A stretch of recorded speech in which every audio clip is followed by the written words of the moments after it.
Hello and welcome, Hello. the lovely David Muir. David Muir, yes, Aye. people Right. never know how to say that. I know. Well, no, I just couldn't actually remember. All right. It's old age. I know how to say Muir, but I'm just a bit old.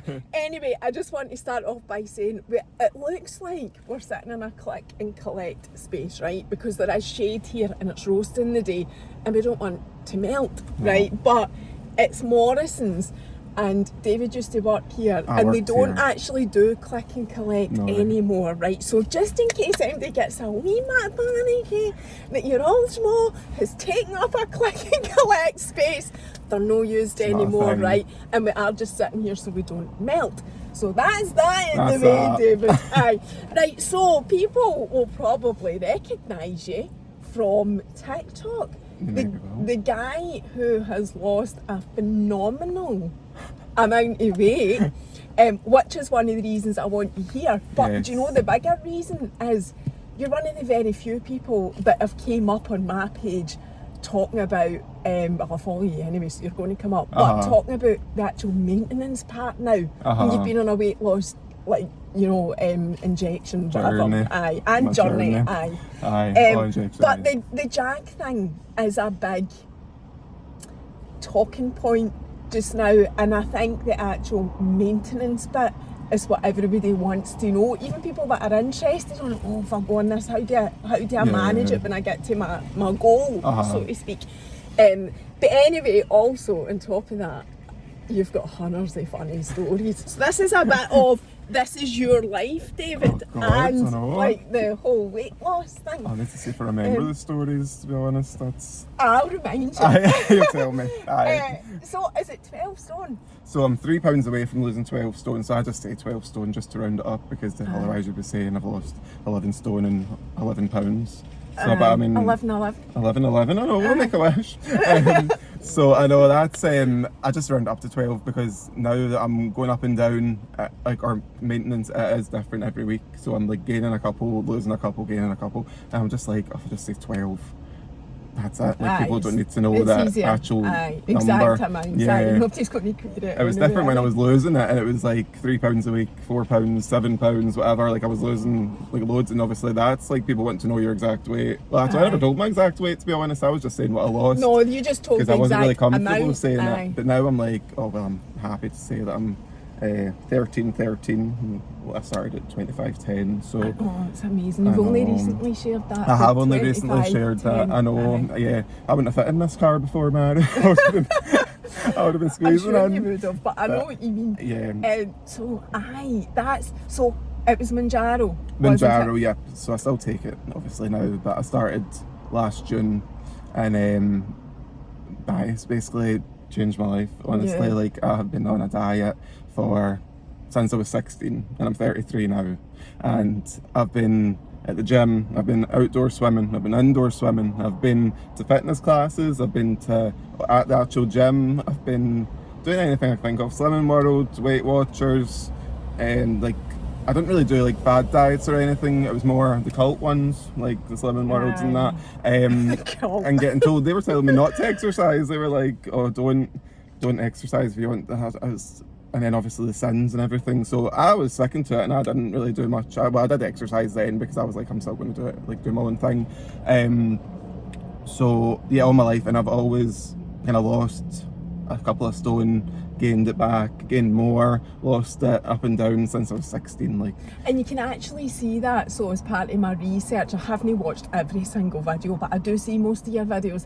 But I had looked at your Instagram and I had went back, and you can actually see that you have fluctuated over the years that you've been on it. So where were you? Because the whole weight loss injection thing is actually quite a new thing, or there's a lot of people like do it now, but how did you, and I think it's so important as a guy to talk about this as well.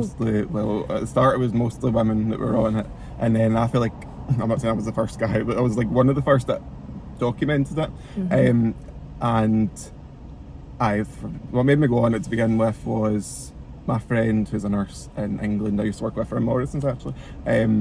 She was looking into it and done a lot of research, and she knew somebody on it, and we've both been up and down with our weights all our lives. And I had another friend who had just been for a gastric sleeve in Turkey, and I was considering doing that, and she was like, well, I'm maybe going to start doing this, and I was like, well, I don't know, I couldn't jag myself, I don't know how I feel about it, I've never had to take anything like that, and she kind of was like, I mean, I trust her with my life, and she's a nurse, and so I thought, well, if she can do it, then I can do it. Then I done my own research, and then my car got stolen. Like, that was actually probably the breaking point of me thinking that I got targeted because I was big and I was an easy target. And I was, and then my car got stolen and I thought, I need to do something about this. I don't want to go to court and be big. Really? And that was the last thing. And then I ordered it like that weekend. Started it like a week later.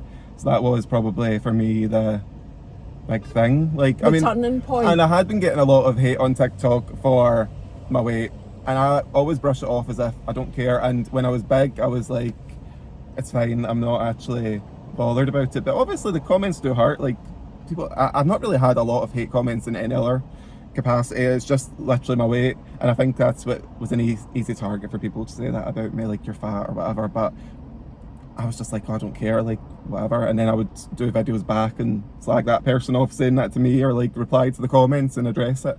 And then I was like, this is actually getting to me. I don't want to be like this. See, but though, from what you're saying, that just added to how you were already feeling. It's not like that caused you to go and lose weight. As you said, you've been trying to lose weight since you were 16. It was always a challenge. Then you've got that added into it, and that's obviously triggered some horrible emotions. I think as well, like, the gastric sleeve, although I've actually had 2 friends that have been done it, I just think it's such a big thing to do. Like, it's such a huge commitment to fly to Turkey, and like, I was like, I seen their reaction of after they got it done, and I totally respect anybody that does it, because I would have done it myself. If this didn't work, I would have flew, because I was just like, this is, I don't know what to be. And I think to be like that and to constantly not enjoy life to the full because you're constantly worrying about your weight.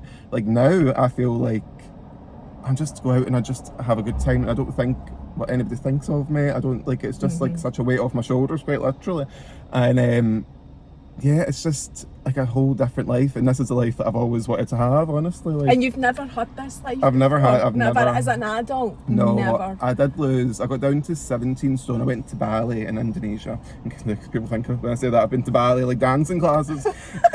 So I went to Bali in Indonesia, and that's when I started Slimming World, because I was like, I do not want to go on this holiday of a lifetime and be big. And again, that was always my thing of like, if I'm going on holiday, if I've got an event coming up, I'll lose the weight. And I managed to get down to 17 from, at that time I was 23 stone, so it wasn't as big as what I started like this time. So I was 23 and I got down to 17, and I was like happy. I thought, see, like, I could live like this. But then I went on holiday, and then I gained the weight back. And when I came back from that holiday, I went on an all-inclusive holiday with my family. And I just started eating and eating and eating, and then I never stopped. And then I gained all the weight back, and I was just like, well, I've had my holiday, so it's fine. And that is what my circle of weight loss is, that I'll get to the event that I want to get to, I would have lost the weight, and then I'll gain it back until the next thing comes up, and then I'll do it. So it was just a cycle of losing and gaining. It wasn't for me, really. It wasn't for like a lifestyle kind of thing. It was for something's coming up and you want to lose weight, you want to look as good as you can. Whereas this time I'm doing it because I wanted to change my life, and I wanted to... You very much do come across, and I get a lot of Mounjaro people coming up. I think when you start watching somebody with it comes up. And I do watch yours, and I do... I mean, I know quite a lot of people on weight loss, different types, as you've already said, weight loss journeys. Anyway, I do actually really enjoy following them. I love to see somebody winning at life, and most of those people are that come up. But the thing about your journey is that you are so committed to it as well. Like, you're not just taking the injection and sitting back and counting calories. Not that I'm saying there's anything wrong with that. No. I'm just observing what you're everybody doing. Has their own. Everybody's their own way of doing it, but you are so committed to it. Like, even at the weekend, you're sharing, now you've lost 12 stone now, you're beyond your target, because your target was 11, if I remember right. It was. And you're still out running and whatever, and I'm going, wow, that's commitment. When you're... I know, I think it's now because I want to... That, well, I know, I had done Couch to 5K before, and that was years ago. That was actually when I lost it for going to Bali. I was cycling and running, and then I stopped. And then I do enjoy running, but I was just too big. And I actually always enjoyed doing exercise, but I just was lazy. But when I got into it, I actually enjoyed it. Like that's why I've always done these like swimmings and classes and couch to 5Ks and couch to 10Ks and whatever. So that's why I enjoy doing it now, because I feel like I want to keep it up. And now I'm actually at the point of like maintenance and wanting to change how my body looks, because people would say now, oh, you're like skinny fat, which is like you've lost the weight but you're still I have fat. never heard of that This is what like I feel like I can't be big, I can't be skinny, like I can't have anything. So, skinny fat, oh my like, god, that's wild. But that's like what people even in the gym would say, because I was doing cardio and I wasn't doing weightlifting. It was like, oh, there you're kind of skinny fat. Is it the toning part aspect? You're not toned. That's is that yeah. what they're So it's meaning? like I've got a belly, but I'm like slim, and it's Aye. like you've still got kind of fat, I suppose. But yeah, whereas now I'm like wanting to change the shape of my body. I want to try and get muscle, and so that actually involves obviously eating more. So now I'm trying to balance the eating more, but also still taking Mounjaro, where you can't eat a lot. Like I can't overeat, and I still don't get cravings, which is obviously the good thing. But I'm having to increase my calories because I want to build muscle, and my personal trainer saying if you are not eating, you're not going to gain muscle. So I need to so it's like in my head I'm like, I've never been in this place before where now eating more is a good thing, and it's like he wants me to eat more calories, he wants to see the scales going back up, but it's going to be muscle that I'm gaining and not fat. So I'm like, in my head I've got like a dilemma of like, oh, I don't want to see the scales going up. I know, so I was just going to say, you're totally driven by that number on the scales. Which is probably like I need to speak to a therapist about that, but like that's my whole life I'm like, oh, if the scales are going up, it's a negative thing. But the PT should be able to help you with He that is as helping me a well. lot. I do have like therapy sessions with him every week. That's good, that's good. So it's like now you are very much in a bubble, if that's the right word, of change right now, and that's what I think makes this so interesting, because we're all following your journey of what now. I know. Right, and you're actually going through the what now as we watch it. So in terms of the Mounjaro, are you still on the same dosage? How does that work? So I'm at the highest dose now, which is 15 milligrams. You can't go any higher than that, and I don't actually know how, because I feel like now that I'm at 15 milligrams, it's not actually working the same for me as it has, because I've been on that for 2 months I've now. heard people saying that. So I feel like it's kind of wearing off a wee bit, but it is something you can take for life. It has been So can you? Is it safe to take it for life? Yeah, it's been said that it's like you can take it for life, as far as I've seen, like in my research. Not I've done loads, like since I've been taking it I've not really looked up much. I looked up more before I started. But from the information I've seen, it has said you can take it for life, and it's safe to do so. I suppose of that you don't actually know the long-term side effects. How do you feel about that? Do you think to yourself that you would want to take it for life? Well, I'm thinking about well, I don't know. It's the whole maintenance. This is the whole hard part for me, because I'm like, I don't know what to do, and people around me now are saying, "Come off it, come off it, come off it," and I'm like, but that can't be safe either. I know. Even mentally, to go from 15, which is the maximum dosage. I mean, I know nothing about it, right? I'm just conversing with you. I don't want to sound like a fucking I know we're not doctors when here. I'm not. I know. But you would think logically to take something like that consistently at that level, to then go boom and take your body off it, surely that's not what anybody wants to be doing to themselves. I don't think so. I think I'm going to maybe come back down the doses, which is what I've spoke to my provider, Cloud Pharmacy, that have said. Yes, share that. I know, I'm like, want to know that. Yeah, I guess it's from Cloud Pharmacy. And they do a good maintenance plan, and I actually spoke to the person on the phone, and I mean, I don't actually really like speaking to people on the phone. I've got a fear of it, which is strange considering I speak to my phone every day.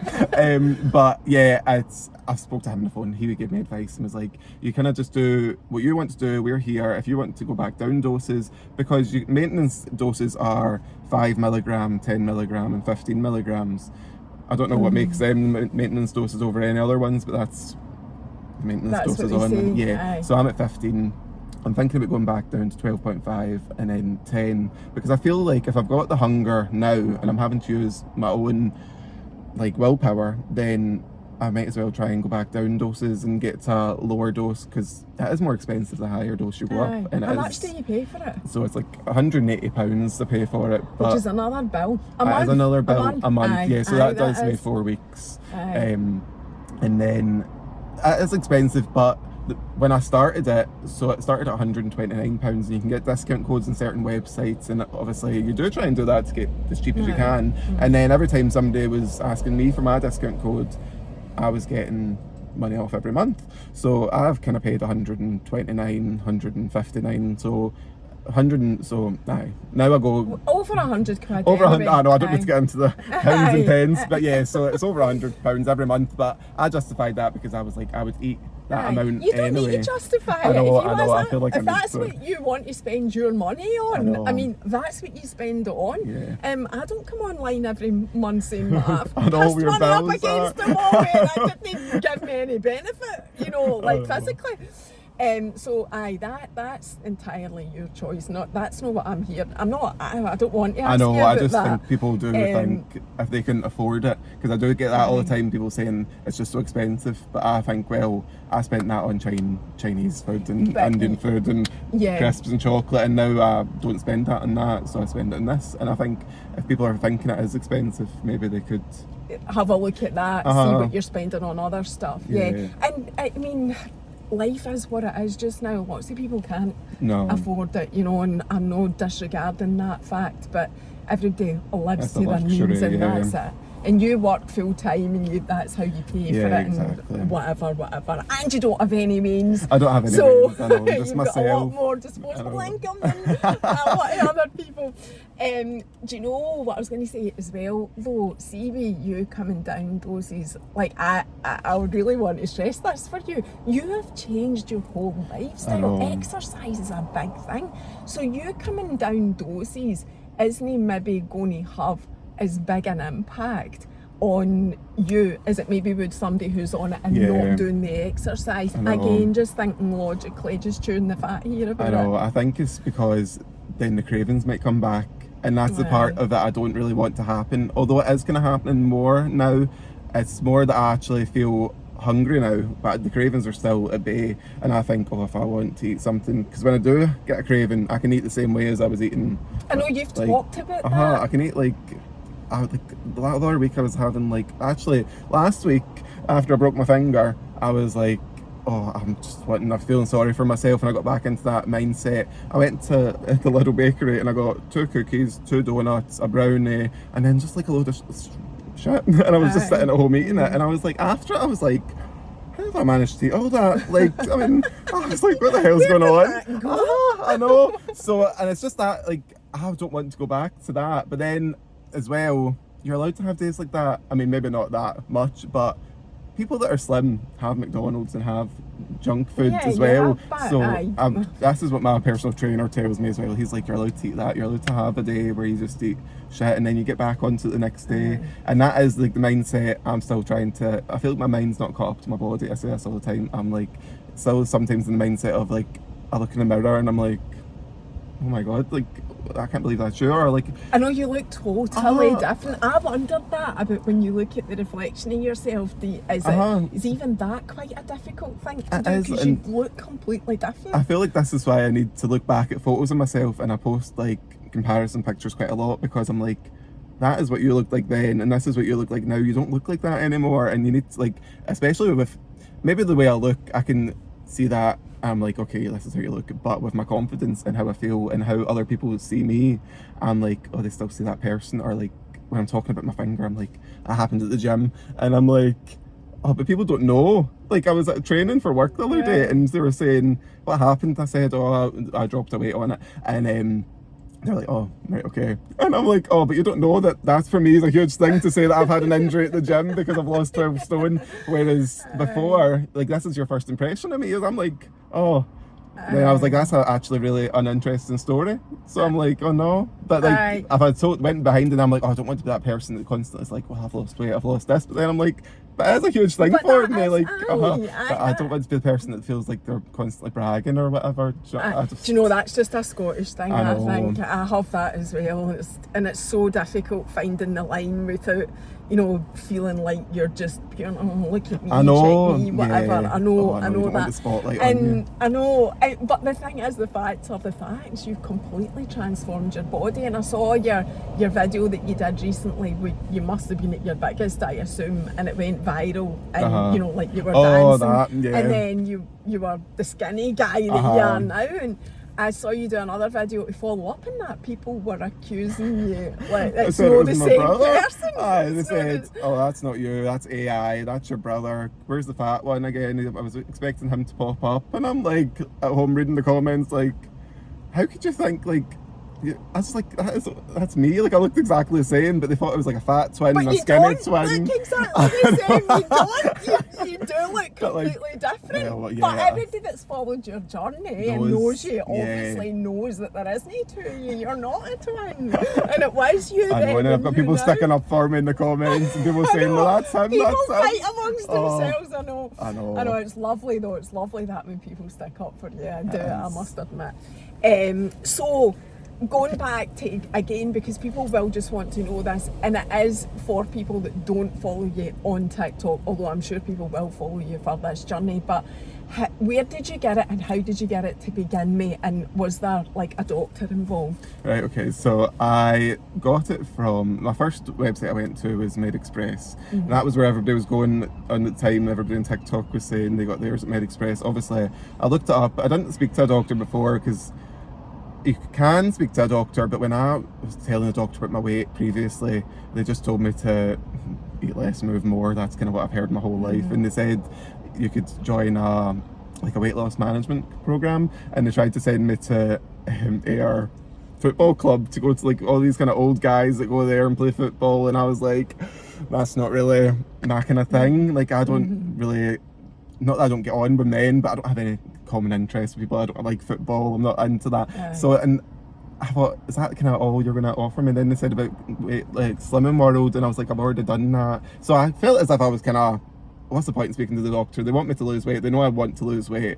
Did they want you to lose weight anyway, the doctor as well? Yeah, right, so to me, that is your engagement with the doctor. But you have had a doctor involved in your weight. And I think that's anytime I went to the doctor, they would say, not that I'm getting into doctor's chat or anything, but like anytime I went, anybody that's big knows it's always weight related. Anybody that smokes knows it's always smoking related. So when I had a bad back, I was like going constantly. I was off work for 9 months, and they were saying, oh, it's your weight, like you need to lose weight. And I'm like, I physically can't walk. Like I'm like bed bound, and you're telling me I need to lose weight. And then, so I felt as if they would be fine with it. And then, so I went online, I looked at MedExpress, I done my research, I looked in Google, I looked at TikTok's obviously a very good place for research when people that are on it social are media very... is amazing for that. All social media. So I had done quite a lot of research on that. And then online you'd fill in a consultation with, like it's an online pharmacy. So not everybody gets it, not everybody's like going to meet the criteria to be able to get it. So you put in your weight, height, they ask you a load of questions if you're pregnant, whatever, this and that, and then you have to send pictures of yourself with holding the date and holding like standing on the scale on your weight, and then, like, so just so that nobody can like get it if they don't need it. Then that was it. That was basically it. Then they just kind of send it out, and you have to follow instructions and inject yourself, which was a huge thing for me because I was like, I see a lot of people saying that. I don't. You know, I can fully understand that. I don't know if I could do it. You've never had to do it but before. I know, but I think it's like everything. Once you start having you do it once, you start to get used to it. Yeah, I took it this morning, and I'm like, 2 seconds in, is this whatever. your day? Today's my day, yes. So I'm trying to have swap days about. So I'm going on holiday in 2 weeks' time. So I'm trying to be able to take it before. So it is meant to be every 7 days, but as long as you take it 72 hours after the initial dose, you can kind of change it up and down just in case anybody comes for me for taking it. I've taken it a day. No, it's been 7 days today, but next week I'm going to take it a day early, so it'll be 6 days. So yeah, it's as long as it's 72 hours, it's safe to do so. Can you take it on holiday? You could take it on holiday. They can buy like same as like diabetic medication, like pen cases, and put your pen in the case. Excuse me. And as long as it's, you can be out of the fridge for 30 days as long as it's room temperature. So you can travel with it, but I just prefer take it in the morning, before I go on holiday, and then that's me for the week. Unless I was going 2 weeks, I maybe would take it with me, but yeah, so that's kind of my plan of taking What you're it. going to do. Yeah. Aye. So yeah, what was I talking about? So the first time I took it, it was just like, oh god, it was terrifying. Honestly, it was so scary because you're doing this thing that you've never done before. I've only ever taken paracetamol or cocodamol or whatever in my life. I've never had to do like any sort of medication. So I was standing and I'm like, oh god, like the thought of like putting it in my stomach. Aye, what do you do? Like, Oh. I wondered that. Do you just put it in anywhere, or do you need to like get a There's vein like certain or what? places, so it's either your stomach, say like 3 fingers over from your belly button, which I'm like, that's so precise. Like, how am I? I'm like that measuring tape. I'm like, my fingers are bigger than the average finger. What's that? So then, or you can take it here on your arm or on your leg, like thigh. But I had seen again other people saying, oh, don't do the arm because that's really bad side effects. Don't do the leg, or do the leg or stomach. Everybody gets different side effects anyway, and I've never had any. But I was like, I'm just going to stick to the stomach. That's where the most fat is. I won't feel it there, and I still do it now in my stomach. And where is it going into? Is it just going into your bloodstream? It's just going When in. you do Yeah, that? it's not like a vein or anything. So It's just going aye. in, and it just dissolves into your System.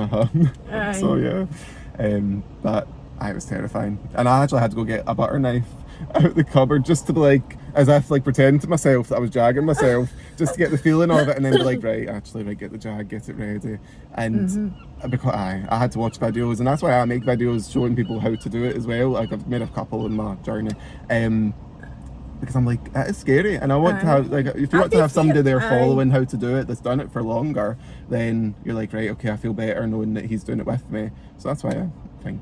And after you did it that first time, were you like, oh, that wasn't that? Or Oh, did you go, fine. oh my god? No, I was like, yeah. oh, is that it? And then Aye. I was like, oh, I can do this every week. Because if it was sore, I don't know that I would be able to. But at that point, I was like, you need to do this. And I literally got it from the post office, and it was late, and I had issues with Royal Mail. Oh god, that's no surprise. And then I was like, just do this today, just get this done right now. And then I think if I had sat it in the fridge and waited a week or waited a few days, I might have talked myself out of it. So I just was like, do it now. And I done it, and I was like, oh, that was fine. That was actually such a build up over nothing. Like, And that was the it's start fine. of your journey. That was the last start June, of and it you've last done June, nearly a Aye. year. Nearly, I know. No. So another question on that is side effects, because I do see loads of people talking about that type of thing, and people do sometimes have horrendous side effects. Yeah, You've been quite lucky. I have been really lucky. Did you have anything? I had a headache the first day after I took it. That could have just been a headache, but I'm just Aye. saying it was that. And then I went and bought electrolytes. But again, because I had looked at people on like TikTok, and a lot of people, like I say, nobody was really doing it, but everybody that was doing it was taking vitamins, and I had never really taken a vitamin before in my life. So I was like, I think I should be taking vitamins anyway. So I was like, I'm just going to buy whatever they're telling me. I'm going to take them. I'm going to see how I get on. And I think that was, I know everybody's different, but I think that was for me what didn't cause side effects. In my head, I was like, oh, you're taking these, so you're fine. And apart from the headache the first day, I've not had anything. I've had some hair loss, but I think that's actual overall weight loss that does Yeah, that, that and does. like rapid amount of weight. Uh-huh. But my hair was really thick anyway, so I was like, I'm not actually too bothered about that. If that's what happens, then I'm willing to be fine. I'm actually going to shave my hair off, I think, because it's Oh like, no, you've got lovely hair. do you think no, so? aye, Oh, well, it's going to grow back.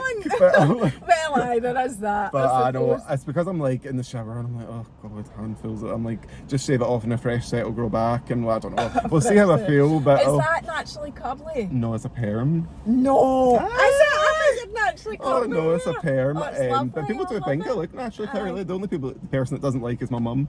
She's like, Aye. oh, I preferred when you had like the quiff and like had it like slicked back. But I'm like, oh, what do you know? So I'm Aye, like, but you're your old, mum's 10 now. Right, so see the exercise bit of it. Yes. When did that come into play? When did you decide to? So I straight away was like, I want to do exercise. So straight away. Well, I didn't go to the gym straight away, but I was like, I know. But you were fully committed. I was fully to that. committed. And this is Aye. what my friends say about me. They're like, you can lose weight. See, when you get in the mindset of losing weight, you commit to it 100%. Like, they've seen me drop down that weight when I went to Bali and holiday, and they've seen me, like, for events, like I say, I would always lose weight and I would be dedicated to it. But then I always failed. And then this time I was like, I want to start doing it, but I'm not going to push myself and go to the gym straight away, because I know then I'll be agony, my body will be sore.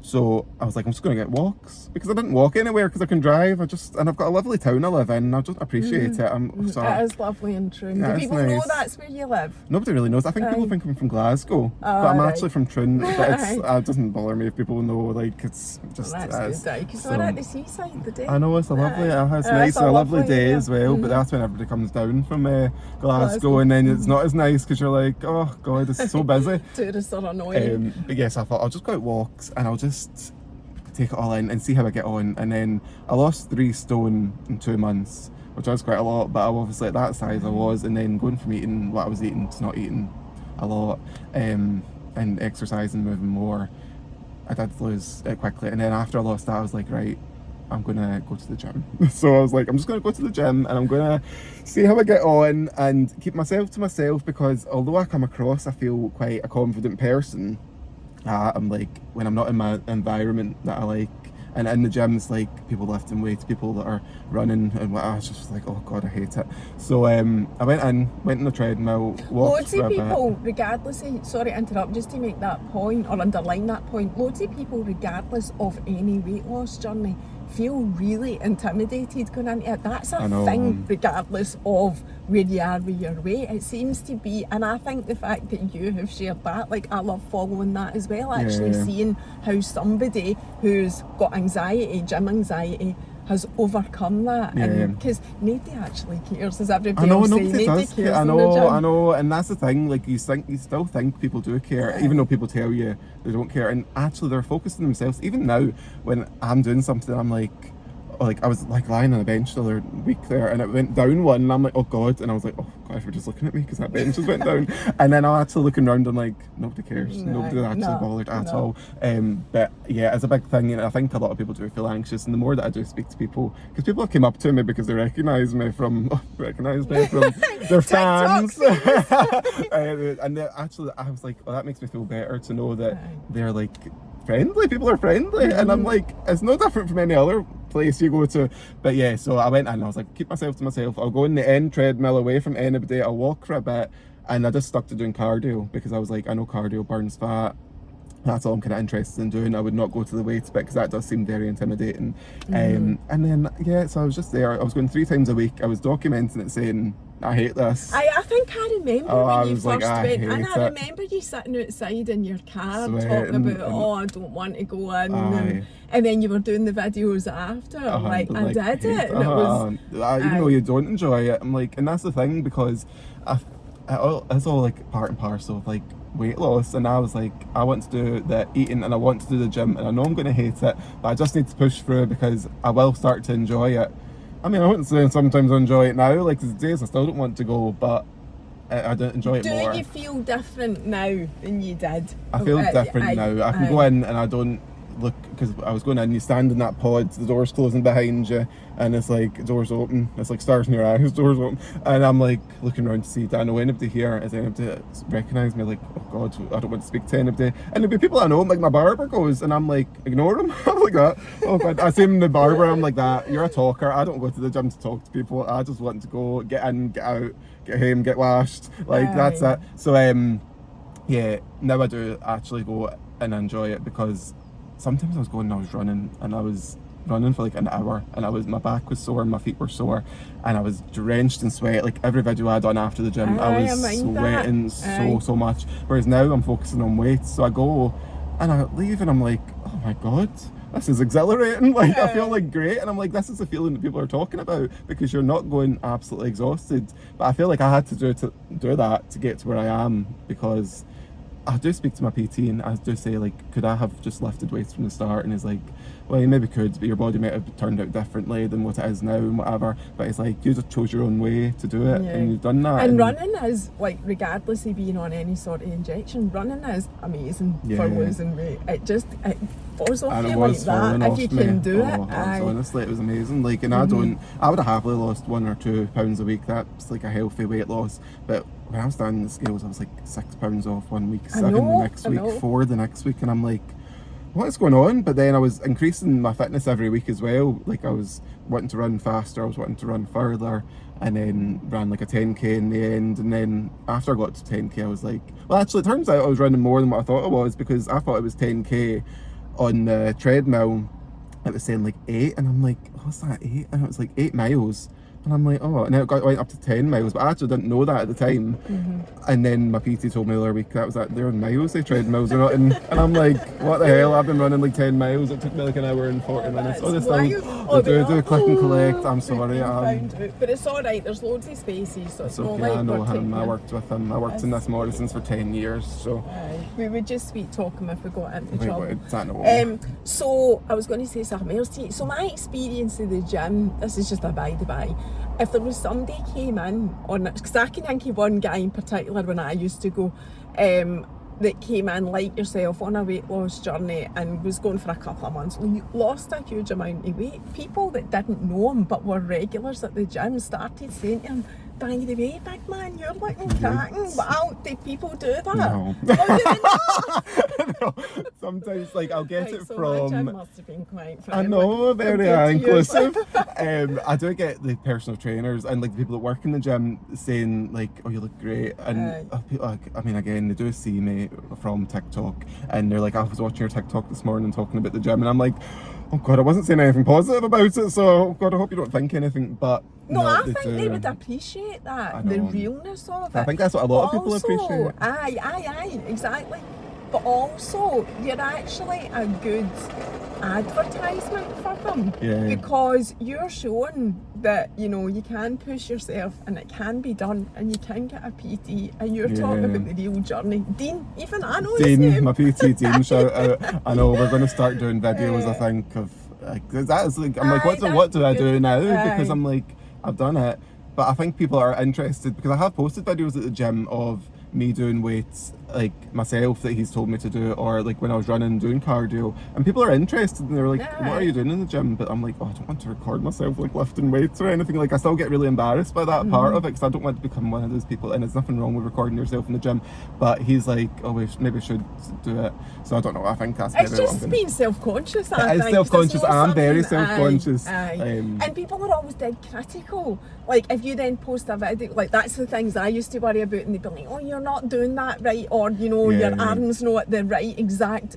degree angle, you know. And I think as well for other people in the gym, I want to be like conscious of not recording them because I could see people recording and I was in the background and I thought, this is my worst nightmare. Like I do not want to be in the background of your video, and maybe nobody's going to see it, but like I'm running there and I feel like I did see somebody that I know was getting a PT session and I watched their Instagram story and I was in the background running and I thought, oh my God, I hate that. So Well, I the don't want gym- anybody else to experience that. Well, at the gym that I was at, and they end up banned filming, and for that reason, really? like Aye, no having other wonder. people in Yeah, it, I and see it's no fair on the But people. no, I might be doing it wrong. No, I'm very But so long as you aware. do it without other Yeah. people in it, and if the gym have approved it, then fine. Yeah. I was going to ask you something else about the. You need to tell us, right? So let's get on to some stories now, because you tell a great story. We need a story. Very exaggerated. So you ended up with a broken finger. I ended up with a broken finger. On your TikTok, you'll see how black and blue that finger It's is. turning that green was now. frightening. So I never saw your video about breaking it, but then I saw the video of you showing it on the screen. that's- I you got more nearly views. fell off my seat. Me too. I was nearly sick, honestly. So I was at the gym and I was doing a PT session and I had two weights. So obviously I'm going up weights, I'm getting heavier and whatever. So I set them on my knees at first because at first they were light. What and I'm type like, of weights were they? so they're Dumbbells? Yeah, these ones. So I set them on my knees and I was like, said to my PT, just hit them in your knees or What just weight were they? 22.5. Wow, well, God. thank you. God, So I just look moved at up you, to them. Martin. I know, and he's like, you'll be going there's heavier some next time. I know him. All right, okay. God, I know it. Is he just do it for a small? Yes. Right, okay. So it's 22.5. I just went up to that and I was managing them fine. I was sitting on my knees and then I was like, do you sit them in your knees or just sit them in the floor? Because I was like, these are quite heavy on my knees, and my knees were all bruised, and he was like, look at the bruises, and I said, oh, I couldn't be bothered lifting them off the floor every time. Anyway, so then I was wiping my hand with sweat on my hand, and that one was balancing on my knee, and then it fell, and I had my finger there, and it just fell and like crushed my finger. I know. And then I was like, oh God, and he's like, are you alright? And I'm like, oh God, I was like, I'm fine. And I could feel my eyes. I thought I'm going to start crying. And I was like, please, if you start crying in this gym, you're never coming back here again. So he was like, do you want to go take 5 minutes? And I said, no, I don't, because I'll not come back. And then I thought I was going to be sick. The room was spinning. I know. See, if I knew now it was broken, I would have been crying. I would have been so dramatic. And be phoning the ambulance. I know. He was like that. Right, let's go again. Like, lie down. And I'm like, what? And it's like, go. And he's like, can you grip it okay? And at this point, obviously, it wasn't the way it wasn't like bruised or anything. So I was like, yeah, I'll sign it, let's go. So you maybe made it worse. Probably made it worse. Aye. And but that was only like the first exercise, so I still had a full hour. So it happened the first thing, done an hour, done everything, and then I went home and I was like, he was like, let me know how it is, but he did say at the time, I've not seen, because it was swollen at the top at this point quite quickly, and he was like, well, that's quite a bad one. He's like, I've trapped my fingers a few times, but that's bad. So I was like, oh God, don't make me paranoid. So I went home, it got worse throughout the day, and then obviously I was posting my updates, it was going purple, black, blue, green. I'm like, oh Jesus. So I didn't do anything about it, because I was like, what can I do at the hospital? I think they're just going to bandage it up, tape it up, whatever. But were you still in pain though? I was in pain. Jeez. I was like throbbing, and I was like, oh, and then actually after that I couldn't really feel it. So I was like, oh, this is concerning. But as more it was swelling up, I'm like, oh, I can't really feel that. And it was really cold, but I do get quite cold hands with taking Mounjaro. That is a side effect I don't have any other side effects, but really cold. But then as well, because I've lost weight, I feel cold because I've not got as much. Anyway, that's a different thing. No, that's true though, and you've all got the same insulation. So my hand's really cold, and I was like, oh, maybe I should. So then the next day I went to work, and I worked 24-hour shifts, and I thought, maybe the person taking over from me, like I'm taking over from somebody, maybe they'll just say, you need to go to the hospital. And they did say that, but they were like, just go tomorrow after your shift. And I was like, okay. So I went, I done my full 24-hour shift, and then I went, the next day I phoned NHS 24, because I was like, at this point it'd been 3 days. So I was like, oh, right, well, I'll just phone them and see what they say. They said, you need to go and be seen today. We'll get you an appointment. And then they phoned and said, we don't have any appointments today. I was like, okay. So they've got me one for the next morning. So 4 days later, I hadn't been doing anything. I hadn't taped it up, I hadn't strapped it, I hadn't done anything. I just left it, and it was getting gradually worse and worse and worse. And when I got there, I was like, I'm so sorry, I don't mean to be here. It's been 4 days, I don't know why I'm here. And they were like, well, it is minor injuries, and you've got a minor injury, and look at your finger, like you should have came. So they were very nice, and then they bandaged it up, said keep that on for 2 weeks, and then see how it is. But it can take up to 6 weeks to heal properly. And now I'm like, oh God, they thought of doing the weights. I'll be like sitting on the floor every time now. Have you been back to the gym? So I've been back to the gym, and I've done a PT, and basically I was just doing legs, and he's put cuffs on me, these cuffs, and he puts them around my thing. So I'm still doing the same weight, but I'm doing it differently, which again is something I would have never known to do. So you're not using your hands? So I'm not using my hands. I can't actually grip anything at all. Oh really? So is it still numb? It is still sore. So you must have nerve. Would that be right? Nerve damage? Well, I don't know. I didn't get to see the X-ray at the hospital, so I don't even know. They just said it's shattered, it's fractured. So I'm like, oh, but I think it's been now. When did that happen? Friday. So it's been over a week. Aye, so it's been like 10 days since it happened. So it's better, I think, still bang it and be sore and not be able to grip anything. It is better than it was, and the colour's going down, the swelling's going down a bit. But so yeah, so that's better. That. So that was the injury. I can't believe how quickly the time's gone past, because I really want to hear the story about your car. Now I know you're going to court about this. I'm going to go, well, yeah. Oh no, but I'm not going about that. I'm going about something. It's to do with that, but it's not to do with the car. Right. He said he was guilty about that, but it's because. Oh, did they get him and everything? They got him. Tell us what you can tell us, because that. So I can tell you everything. I mean, I haven't. All right, and I haven't even touched on the bit about like you nearly delivered your pal's baby. I nearly right, so we need those two stories. Right, okay. Right, let's go. Because I honestly go off on a tangent, right? So the day my car got stolen, it was my friend's birthday, went up to Bongo's Bingo in Glasgow, and then we went to a wee after party, like a wee thing at the side that was like an R&B. That's nothing to do with anything, but just planning, just getting the day unfolding. So I was steaming, I've been drinking all day, went out in Trun, went to a pub, like an old man's kind of pub, that's what they all are, but it's great times. And this guy came in, and he was like, waved at me, and I'm like, oh hi, because everybody knows everybody in this town, so I was like, oh, I don't really know him, but I'll just say hi, maybe I've seen him in passing.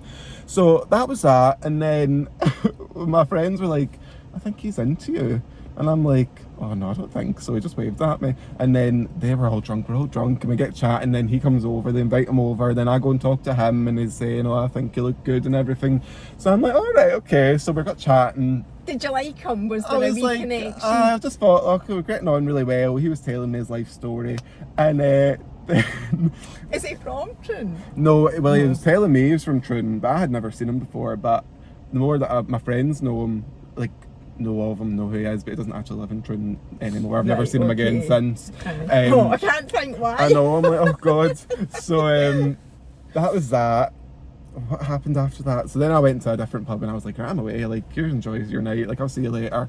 And then you parted we ways? parted ways. We went, I went in my merry way up to the next pub, and then that pub was really quiet, so I'm like, I'm just gonna go home, I've been drinking all day, whatever. And then on my way down back to get a taxi, he was walking up, so we bumped into each other again, and I said, I'm just going up the road, and he's like, oh, do you want me to come? So I was like, well, if you want, you know, these things happen. So we went back, but we decided to walk back to Minx, actually. I mean, Troon's a small place, I don't live too far away, so I was like, we'll just walk back. And that walk back, he told me his name, his life story, everything, every detail about his life, he told me. Was and it all true?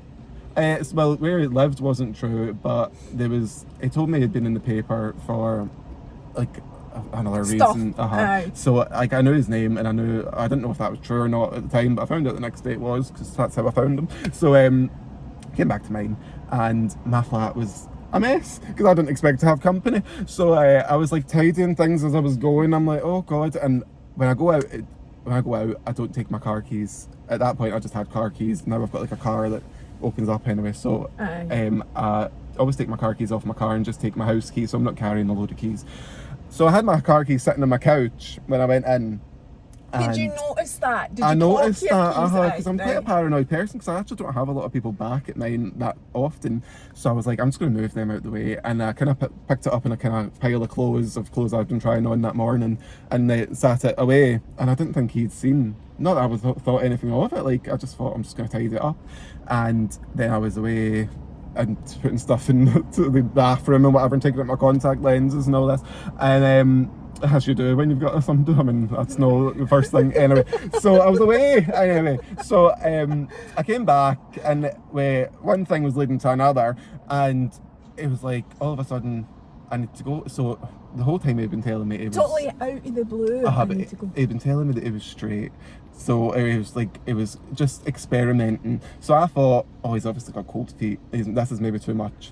So I was like, right, that's fine. And he was like, oh no, sorry, he didn't say I'm going. He said, I'm hungry.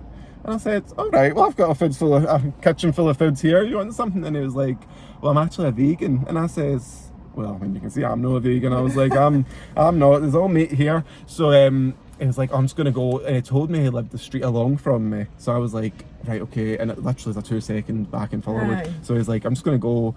And I was like, it's fine if you don't come back. And he was like, no, I'm coming back. Did you think he was trying to patch you? I thought he was just going. I moved with some stuff. And I was like, oh, maybe that's enough for him. Like, I don't want to pressure anybody. So he's like, I'm coming back. I'm going to come back. Take my shoes, take my trainers. And I said, you need to walk to your house. So he was like, take my zippy, I was like, that. You don't need to leave. I was strange, but he was just wanting to, as if I'm gonna, like, as if I didn't trust him that he was gonna come back. But I wasn't arsed if he was coming back. So then he never came back, and I waited. Did you wait for him? I waited like 45 minutes, and I was like, but I was just messaging my friends to update them of what had been happening, telling them about the vegan meal, and I thought that was funny, because I was like, who the fuck's just hungry in between like doing stuff? Like, what a strange thing to think, and then say that you need a vegan meal and whatever. So they were like, well, tell us what's happening. So I was telling them, and then I was like, I'm going to my bed because he's not coming back. And that was it. So the next day I woke up, I was hungover, and I got to about 3 o'clock in the afternoon, and I was like, oh, I'm gonna go get McDonald's. So I was like looking for my keys, and I'm like, where's I'm my laughing, but it's keys? so not funny, but it's know. wild I that was this happened. But so I didn't think. I just thought, because I was drunk, I was like, maybe you didn't set them there. Like, where are they? Something like that with the clothes, like looking. And then I'm thinking in my head, because my friend had messaged me in the morning saying, oh Christ, you took a stranger back, make sure nothing's been stolen. So I was like, no, surely it's no taking my car.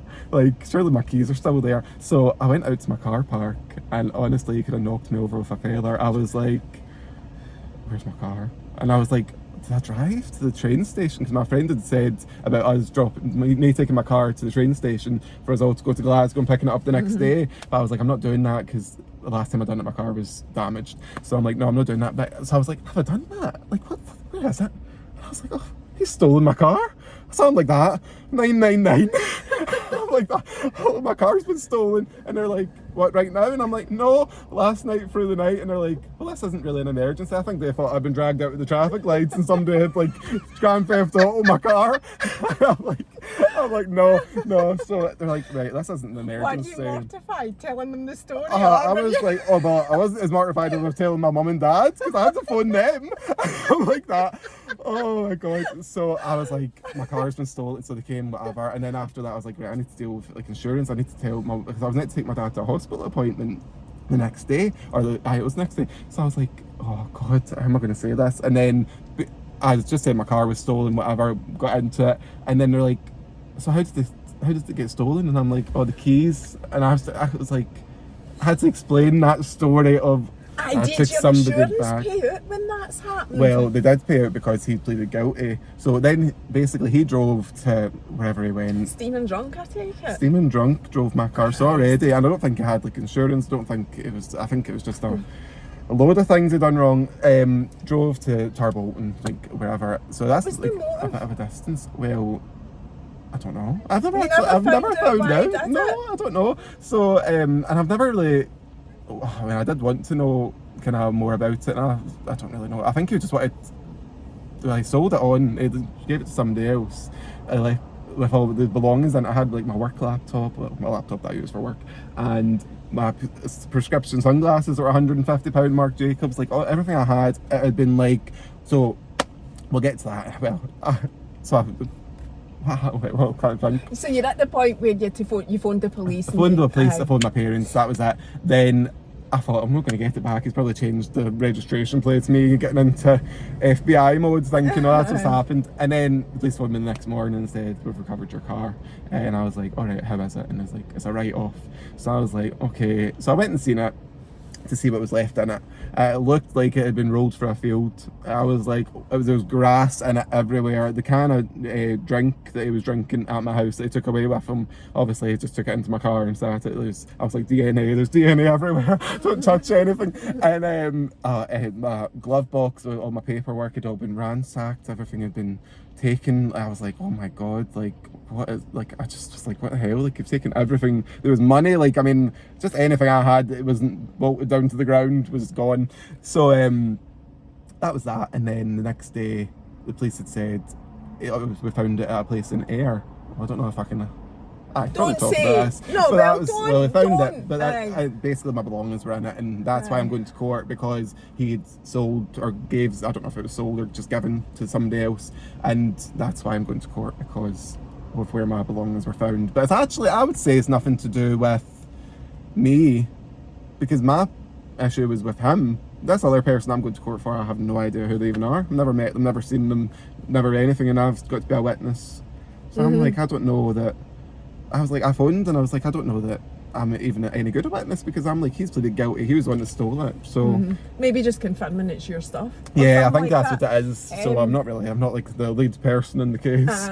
So the insurance company, so you weren't out of pocket in the end up, the insurance company paid out because he had pled guilty. Yeah. And whatever, surely all the people connected to him would then know that he's perhaps, dabbling in, I know. So then I was still protecting like his identity. Aye. But I'm like, it's more for I was more embarrassed about it. But then obviously all my friends and everything knew, and If anybody asks, I mean, I can't even remember his name now, to be honest. But And not that I'm anyway, going to say him. I know, I was just going to say, but anyway, like I'm saying all these concerns about him. I mean, none of that was concerning, and that's not really your issue It was at all. kind of dealt with quite quickly, to be honest. It was all over, like, pleaded guilty, and that was it. Like, it was fine. And I got then you got did you get a parking fine or something for a cat? Am I getting confused with somebody else then? Was there not more to that story? Your car had been stolen? Yeah, from the DVLA, because it was stolen, and I didn't say to the DVLA it had been stolen. I had just phoned my insurance and said it's been stolen. I thought they would deal with everything. So because I didn't have that car anymore, I wasn't insured or something, or it wasn't MOT'd or whatever, and I was like, oh, it's supposed to give me £1,000 fine to say that because you haven't reported that or you have not insured it. And I was like, oh well, I didn't know. Like, I'm like, I've got a new car and it's insured and I've got this and my insurance has moved across, so surely that would have all been dealt with without me being part of it. And then obviously I done a story about it, and people in the comments were saying it should have been dealt with, so I wrote a handwritten letter to the thing to say, I'm so sorry, I've been through enough, like my car was stolen. It's nothing to do with me. If I had known to cancel that, I would have done it, because it takes 2 seconds. I actually done it after I got the letter online, and it took 2 seconds, and I was like, it's not something I would have ever done anyway. So they cancelled that, and I got away with it. No, I didn't get away. I got, like, didn't have to pay the fine. You did. They understood. They understood that. I was like pleading to them. I'm like, please do not make me pay any more money, £1,000. How much out your pocket were you through the whole thing? Nothing. I got Nothing, £5,000. you got it. Oh, did you? Right, so okay. that's that was. It was just another worry then. It was just another worry added on to what you were already dealing with. Yeah. And then, right, so I do want the because I don't think you don't even need to be quick, it's fine.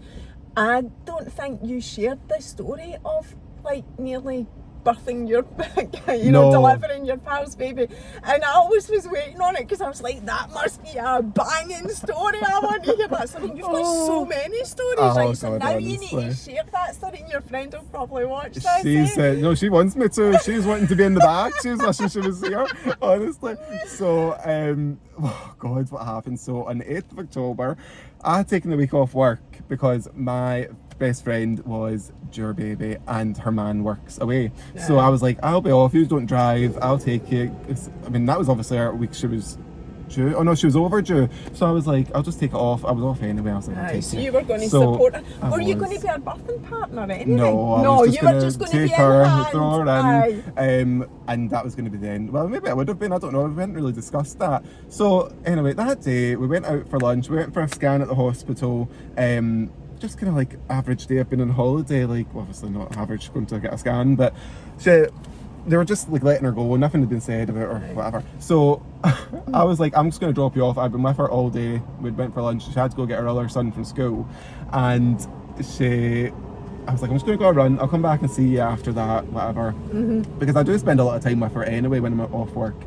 So that was that. And then in the time I went home to get changed to go a run, went back, and I was sitting in my car about to make a TikTok. Oh, that's how I done it. I was making a TikTok. I'm sure. Did you and not it popped post up. it? It popped up. And then you never told the women's story. That's because she was like, oh, we'll need to do something, like recreate it or whatever, and then we've never done it. So I was on my phone making a video, and it popped up saying, I think you need to come round, I think I'm in labour. So I was like, oh my god. So I was like, I need to go. So I went round, but it turns out she'd actually went in labour to get her son from school and hadn't told me. I arrived and I was like thinking labour just started, but she'd already been in labour for like an hour, or she was getting contractions or whatever happens. And I was like, and she was at the edge of the couch. She was like, oh god. And I'm like, you alright? She was like, oh, we need to get him, like our son, she's like, we need to get him to his grand's house, can you get his shoes? Like, she was like, I can't look at him, I don't want him to see me in pain. So I'm like, right, okay. She has very dramatic, I've known her since I was 16, and she's the most dramatic person I know. So you weren't panicking? So I was like, right, she's just been dramatic, like, let's just get her to the hospital and then somebody else can deal with her.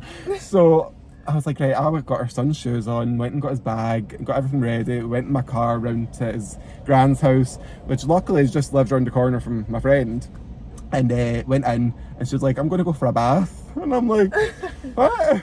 She's like, oh, I don't want to be in the hospital too long. Last time I was, when I gave birth to him, I was there for 7 hours. And I'm like, well, that's not really that long. But I'm like, okay, go for a bath. I don't know anything. They seemed okay with it.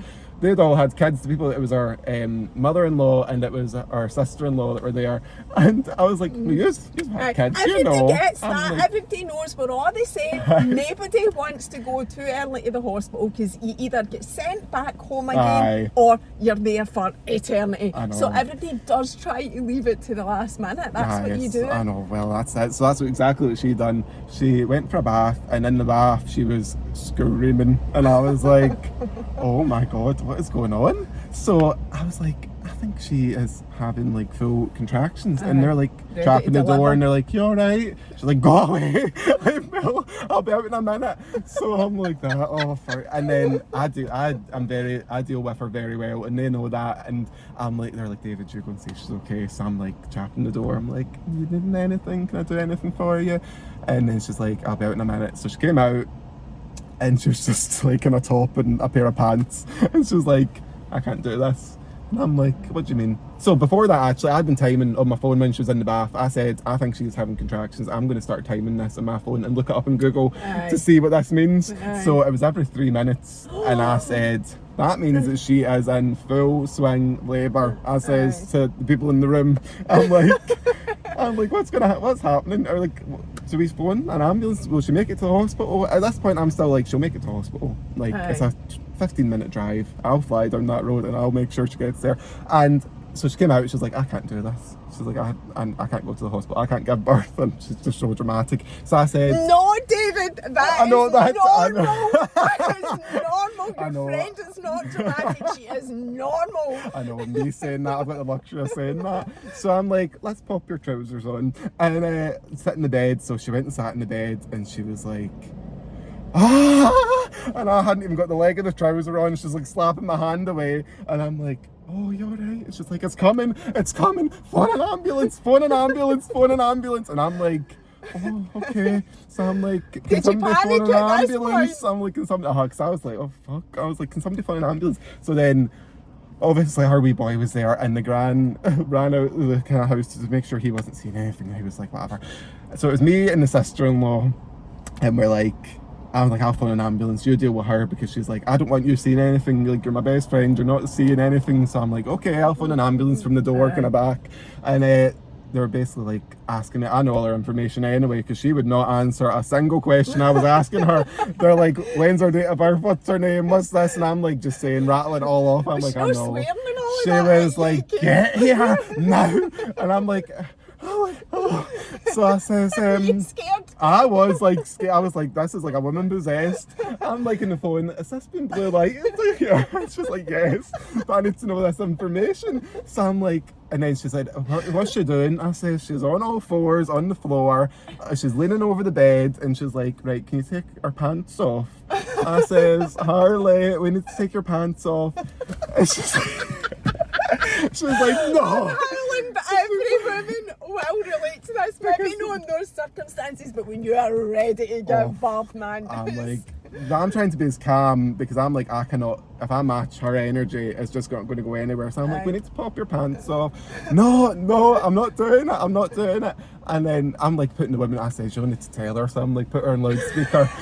And then she's like, Harley, you need to take your pants off, otherwise we don't need to see what's happening. Because she's like, okay, what's she say? Like, is she crowning?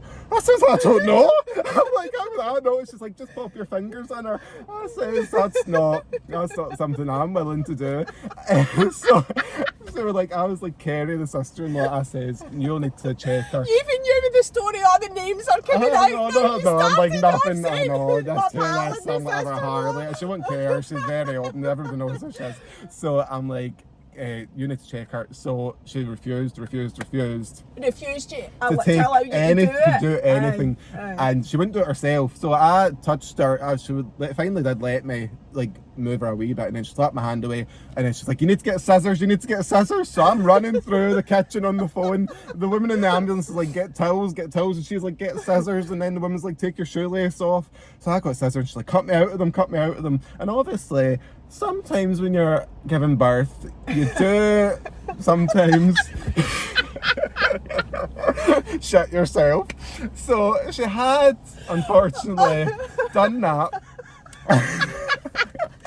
Is she definitely okay with you that story, but we've all been there, Oh, she has. we've all been there, apart from David, because he's a guy. But I've been there. I mentally, spiritually, I've been there now. So I'm like that, cutting them off, and I'm like, right, let me just pull them off. I had to cut her pants off, her shitty pants, and then I was like, do you want to? I'll take them off, like, and I was pulling them underneath, and she's like, don't pull them, and I'm like, okay, so she took them off herself. She managed that much. She must have been pushing by then. She was like, I can feel her coming down my back, and I'm like, I don't know what that means. She can feel. So she's like that, right? You're gonna have to get ready with shoelace, and I says, I can't do this, and the woman on the phone's laughing, and I'm like, this is like not a laughing matter. So then I was like, right, we're just gonna have to. She's like, move her to the bed because you need to, so it's easier for everybody. If she's lying in a bed, the baby's coming out. If she's on the floor, you're in an awkward position. Did she move to the bed? No, she did not move to that bed. So I was like, Harley, get into the bed, and she's like, no. So I said, she's refusing to move. And this was the woman, I was like, where is this ambulance? She was like shouting in the background, where's the ambulance? So I'm like that, just hold on a minute. And so then I could hear the sirens coming. I says, Harley, these sirens, I can hear them. I said, hold on. And a woman on the phone's thinking, that's not probably the best advice to give. I'm like, do not push, don't push. So then I seen the ambulance, and I see them outside, and I was like, the ambulance is here, They're taking their sweet time getting their bags and that. I'm like, out of the window, we're in here. And then so then they came in. She was just as awkward for them as she was for me, but I just went to the living room and I'm like shaking, I'm like that, rattling, like, oh my god. So they got her into the bed, and she's like, they're like, right, we'll get you to the hospital. She's like, this baby is coming now.